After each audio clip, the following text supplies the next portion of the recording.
সকলের প্রতি আমার আন্তরিক সালাম। আসসালামু আলাইকুম ওয়া রাহমাতুল্লাহ। সম্মানিত উপস্থিতি, প্রায় 1400 বছর আগের কথা।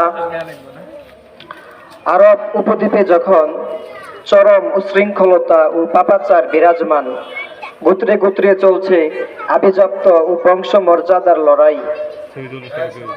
সামান্য কারণেই যুদ্ধ হতো, যুদ্ধ, হত্যা, লুণ্ঠন। এ সময় আরবদের সামাজিক ও রাজনৈতিক অবস্থা বোঝাতে ঐতিহাসিকরা এর নামকরণ করেন আইয়ামে জাহিলিয়াত বা অজ্ঞতার যুগ।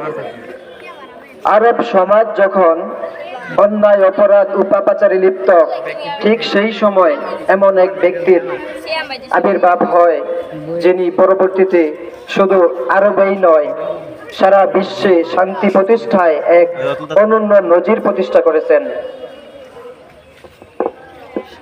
570 খ্রিস্টাব্দে 12 রবিউল আওয়াল রোজ সোমবার মক্কা নগরীর বিখ্যাত কুরাইশ গোত্রে বনু হাসিম বংশে জন্মগ্রহণ করেন তিনি। মা আমিনা নবজাতকের নাম রাখেন আহমদ। দাদা আব্দুল মুত্তালিব ভালোবেসে নাম রাখেন মুহাম্মদ।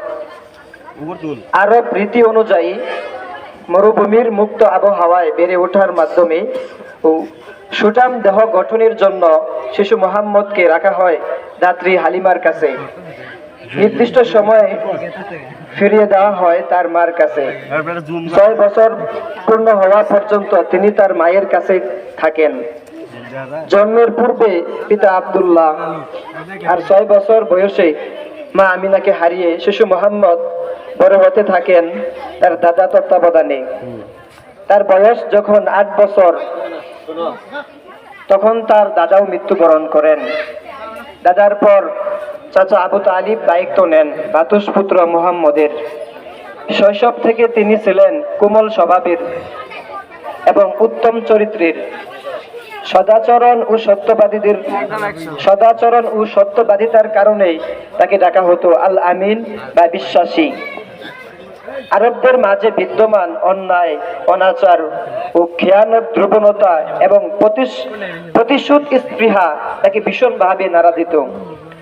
তাই মক্কায় ন্যায় প্রতিষ্ঠার লক্ষ্যে হিলফুল ফুজুল সংগঠন প্রতিষ্ঠিত হলে